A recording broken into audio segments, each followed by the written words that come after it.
Hello guys, இன்றைக்கி chicken biryani செய்ய போகிறேன் கைஸ். பாருங்கள் எப்படி செய்யலான்னு. இந்த வெசலில் தான் பண்ண போகிறேன்.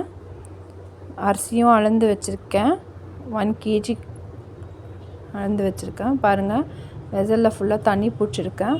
தண்ணி பிடிச்சி இது பாயில் ஆகட்டும். அது பாயில் ஆகிற வரைக்கும் அரிசியை ஊற வச்சுருக்கேன். 15 minutes கிட்ட ஊறிச்சு. பாருங்கள், தண்ணியும் நல்லா பாயில் ஆயிடுச்சு. இந்த டைமில் அந்த ஊற வச்சுருக்க அரிசியை இதுக்குள்ளே நான் போட்டுறேன். ஃபுல்லாக தண்ணி, அந்த ஊற வச்ச தண்ணியெல்லாம் எடுத்துகிட்டு பாருங்கள், இந்த இப்போ அரிசியை எடுத்து நான் உள்ளே போட போகிறேன். இந்த பாயில் ஆகிற தண்ணிக்குள்ளே போட்டுறேன்.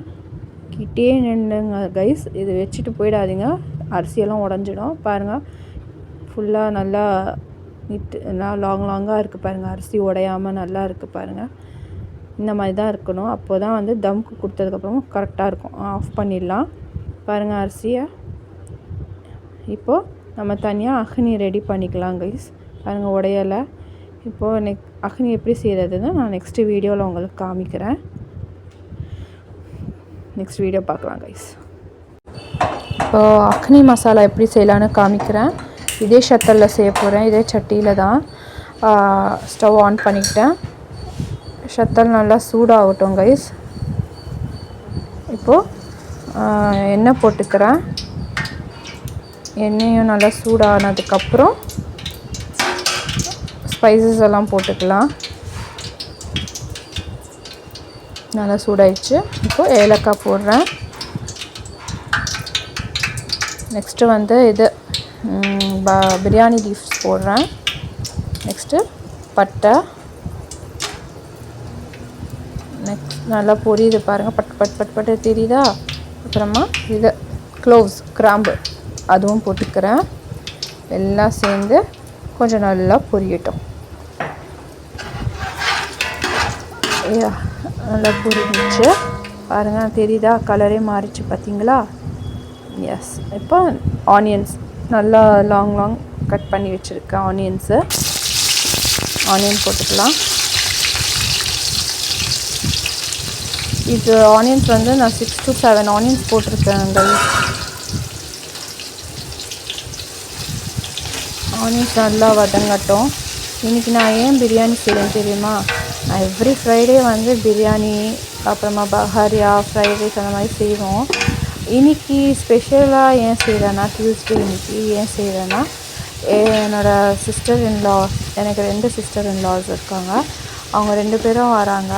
ப்ளஸ் என்னோடய எல்டர் சிஸ்டர் இன்லாவோட டாட்டருக்கு கல்யாணம் ஆயிடுச்சு. அவளுக்கு கல்யாணம் ஆகி 1 yearக்கு மேலே ஆயிடுச்சு. ஆனால் இப்போ தான் அவள் செகண்ட் டைமே வரா எங்கள் வீட்டுக்கு. ஸோ அவளுக்காண்டி நான் செய்கிறேன். பாருங்கள், நல்லா ஆனியன் நல்லா இதாகிடுச்சு, வதங்கிச்சு. ஸோ க்ரீன் சில்லிஸ் போட்டு வதங்கலாம். எனக்கு என் சிஸ்டர் டாட்டர் கொஞ்சம் என்ன சொல்கிறது, நல்லா டேஸ்ட் வாங்கிட்டு நல்லா பழக்குவாள். அவள் கல்யாணம் ஆனாலும் ஒரு எமோஷ்னல் டச் எனக்கு அவள் கூட. அவ்வளோதான். இதை மூடி வச்சிடலாம். பாருங்கள், நல்லா கோல்டன் ப்ரௌன் ஆயிடுச்சு ஆனியன்ஸு. இந்த ஸ்டேஜில் இஞ்சி பூண்டு பேஸ்ட் போட்டுக்கிறேன். 3 to 4 ஸ்பூன் போட்டுக்கிறேன்.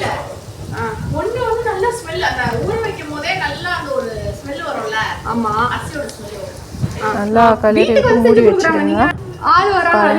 பாருங்கள், இஞ்சி பூண்டு ஸ்மெல் போயிடுச்சு. ஒரே புகை மூட்டமாக இருக்கிறது.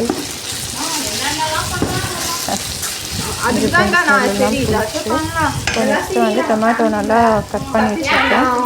4 tomatoes கட் பண்ணியிருக்கேன். டொமேட்டோ நிறையா போட்டால் அப்புறமா தக்காளி சாப்பாடு மாதிரி ஆகிடும். ஸோ டொமேட்டோ கம்மியாக போட்டிருக்கேன். 4 tomatoes. அதுவும் நல்லா கிளறி விட்டுடுங்க, மிக்ஸ் பண்ணி விட்டுடுங்க. கல்லுப்பு போட்டு கொஞ்சம் நேரம் நல்லா வதங்கட்டும். உப்பு போட்டால் சீக்கிரமாக வதங்கிடும். ஸோ கல்லுப்பு போட்டுக்கலாம். பிரியாணியில் எவ்ரி ஸ்பைஸியாக இருக்கட்டும், ஆனியன், டொமேட்டோ எது இருந்தாலும், இஞ்சி பூண்டு பேஸ்ட் எது இருந்தாலும் ஒரு மெயின் இன்க்ரீடியன்ஸ் தான். இது அதுக்குன்னு சொல்ல முடியாது. ஈவன் ரைஸ் கூட மெயின் இன்க்ரீடியன்ட். பிகாஸ் அது கொஞ்சம் உடஞ்சிச்சுனாலும் டேஸ்ட்டு மாறிடும். குழஞ்சாலே மாறிடும்.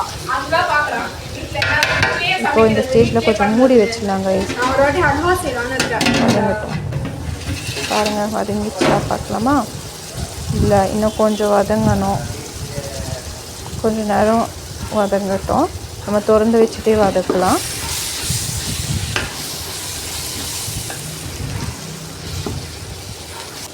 வதங்குது. கீழே அடி பிடிக்காத மாதிரி பார்த்துக்கோங்க.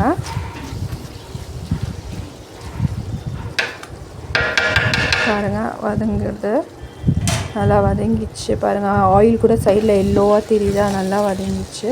பாருங்கள் டொமேட்டோ தெரியுதா, நல்லா ஸ்மாஷ் ஆயிடுச்சு. நீங்கள் என்னோடய சத்தலில் வந்து என் சட்டியில் வந்து நடுவில் பிளாக்காக இருக்கே தீஞ்சிச்சுன்னு நினச்சிக்காதீங்க.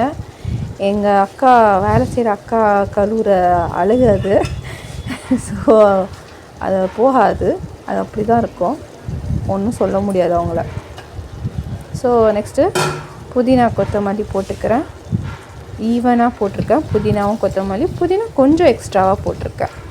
அது தீஞ்சதில்லை கைஸ், திருப்பியும் சொல்கிறேன். அந்த சட்டியில் நடுவில் இருக்கிறது தீஞ்சதில்லை. அது நம்ம அக்கா, எங்கள் வீட்டில் வேலை செய்கிற அக்கா வந்து கழுவுன அது. ஓகே கைஸ், இப்போ நல்லா மிக்ஸ் பண்ணிக்கிட்டேன். புதினா கொத்தமல்லி வதங்கட்டும். ஆனியன் டொமேட்டோ கூட இப்போ கொஞ்சம் நேரம் மூடி வச்சிடலாம். ஏன் இப்போ திறக்கலாம். எஸ், நல்லா வதங்கிச்சு. ஸ்மெல் சூப்பராக இருக்குது. புதினா கொத்தமல்லி ஸ்மெல் நல்லாயிருக்கு. இப்போது மிளகாத்தூள் போட்டுக்கலாம். மிளகாத்தூள் நான் எப்போவுமே ஜாஸ்தியாக போடுவேன். பிகாஸ் எங்கள் வீட்டில் வந்து மிளகா வீட்டில் வாங்கி அரைச்சது. ஸோ ஸ்பைஸ் கம்மியாக இருக்கும், போட்டுக்கிறேன் எக்ஸ்ட்ராவாக.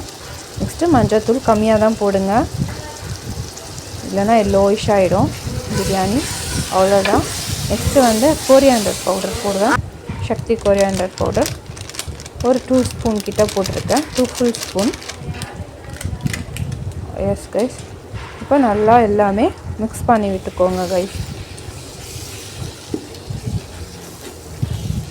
எனக்கும் ஒரு கேர்ள் பேபி இருக்கா. ஸோ வந்து எனக்கு அவளுக்கு கல்யாணம் ஆகும்போது எனக்கு என் பேபி ஞாபகம் வந்துச்சு. ஸோ எனக்கு அவள் கொஞ்சம் எமோஷ்னலி அட்டாச். எனக்கு சின்ன வயசுலேருந்தே என்னோடய சிஸ்டர் இன்லாவோட பொண்ணு பசங்க எல்லாமே எனக்கு வந்து எனக்கு அட்டாச்சான பசங்க தான். நெக்ஸ்ட்டு சிக்கன் போட்டுக்கிறேன்.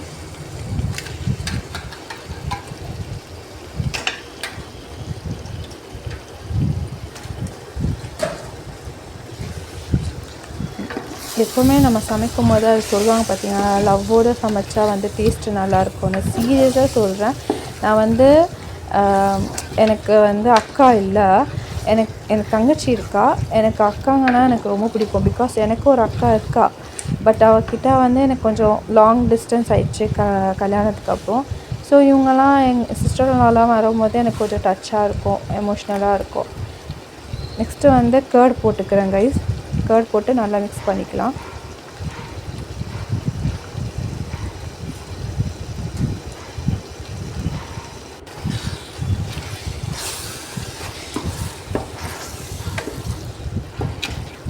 நம்ம வந்து எந்த ஒரு லவ்வையும் நம்ம வந்து வெளியில் காமிக்க முடியலன்னா இந்த மாதிரி ஃபுட்டில் காமிச்சாலே நம்ம போதும் கைஸ். நம்ம வந்து சமைக்கிற இதில் வந்து டேஸ்ட்டில் காமிச்சு அவங்களுக்கு காமிச்சாலே போதும் கைஸ். அது யாராக வேணாலும் இருக்கட்டும் ரிலேஷனில். நல்லா வதங்கட்டும் கைஸ். கொஞ்சம் நேரம் மூடி வச்சிடலாம்.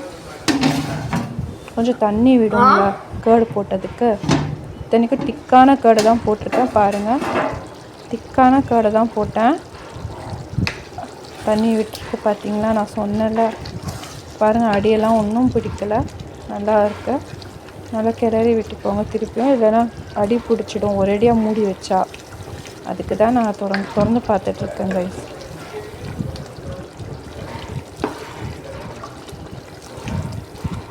கொஞ்சம் மிக்ஸ் பண்ணிவிட்டு இன்னும் கொஞ்சம் நேரம் நம்ம மூடி வச்சிடலாம். தண்ணியெல்லாம் நல்லா ட்ரெயின் ஆகிட்டோம். பாருங்கள், மூடி வச்சுடுங்க. எஸ், கொஞ்சம் நேரம். இப்போது ஓப்பன் பண்ணி பார்க்கலாம். பாருங்கள், ஆயிலெல்லாம் விட்டுச்சு. நல்லா தண்ணியும் ட்ரெயின் ஆகிடுச்சு. இந்த ஸ்டேஜில் நம்ம ஆஃப் பண்ணிடலாம் கைஸ். அவ்வளோதான். இப்போ அந்த ரைஸை எடுத்து இதில் போட்டுடலாம். போட்டு தம்முக்கு கொடுக்க வேண்டியதான். இவ்வளோ மசாலா கொஞ்சம் இருக்கட்டும், ஏன்னா தம்மு கொடுக்கணும்ல, இல்லைன்னா கீழே அடி பிடிச்சிடும் கைஸ். வாங்க அரிசி போடலாம் இதில். இதை ஆஃப் பண்ணிடலாம் ஃபஸ்ட்டு. எஸ், பார்த்தீங்களா கலர்ஃபுல்லாக இருக்குது இல்லை? இப்போது இது தம்முக்கு வந்து ஒரு பழைய பேன் இருந்துச்சுன்னா அது யூஸ் பண்ணிக்கோங்க எப்போவுமே. அதில் வந்து தோசைலாம் போடாதீங்க. என்கிட்ட ஒரு பழைய பேன் இருக்குது, அதை தான் எப்போவுமே யூஸ் பண்ணுவேன் தம்முக்கு. இது நல்லா சூடாகட்டும் பேனு. இப்போ பாருங்கள், இந்த அக்னியில் வந்து நான் ரைஸை போட போகிறேன் ரைஸ்.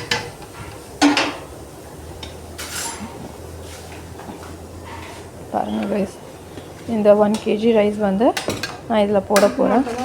ஸ்லோவாக அப்படியே மொத்தமாக போடாதீங்க, ஏன்னா ஒரு மாதிரியா கேக் மாதிரி ஆகிடும். இந்த மாதிரி எடுத்து சைட்லேருந்து எடுங்க, நடுவுலேருந்து எடுக்காதீங்க, உடைஞ்சிடும் அரிசி. சைட்லேருந்து கீழேருந்து எடுத்து இந்த மாதிரி போடுங்க.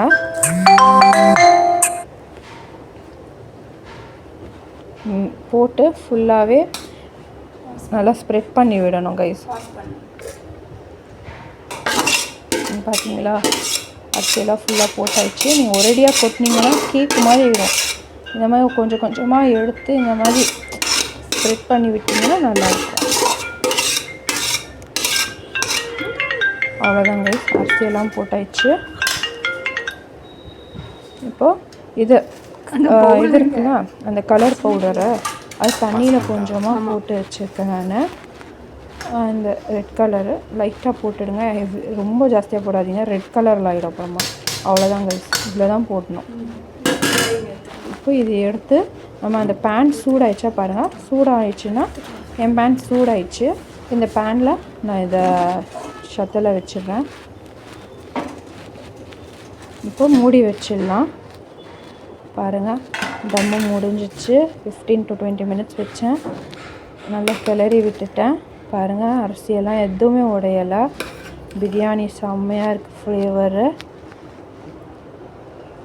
இது வந்து என்னோடய சிஸ்டர் இன் லாவோட பொண்ணுக்காண்டி என்னோடய லவ். பாருங்கள், தயிர் பச்சடி பண்ணியிருக்கேன், வெங்காய தயிர் பண்ணியிருக்கேன், குக்கும்பர், சால்ட்டு, கோரியாண்டரு, கொத்தமல்லி, பச்சை மிளகா எல்லாமே போட்டு உப்பு போட்டு எல்லாம் வச்சுருக்கேன். நெக்ஸ்ட்டு ஸ்வீட் செஞ்சேன், சேமியா ஸ்வீட்டில். இது ஃபுல்லாக ஒயிட் கலரில் என்னதுன்னா பாதம். இது நீங்கள் இதுக்கு ரெசிபி வேணும்னா சொல்லுங்கள், நான் ஒரு வாட்டி செஞ்சு போடுறேன். டைம் இல்லை கைஸ், அதுக்கு தான். பாருங்கள், குங்குமம் பூவெல்லாம் போட்டு செஞ்சுருக்கேன். பாருங்கள் கைஸ், ஃபுல் வீடியோவை. பிரியாணி நல்லா கலர்ஃபுல்லாக இருக்குது பாருங்கள். இப்போது சாப்பிட வேண்டியதுதான். Next onion raita, next sweet. அவ்வளோதான் கைஸ் இனியோட டிஷ்ஷு. நெக்ஸ்ட் வீடியோவில் மீட் பண்ணலாம். ரொம்ப டயர்டாயிடுச்சு. பாய், தேங்க்யூ.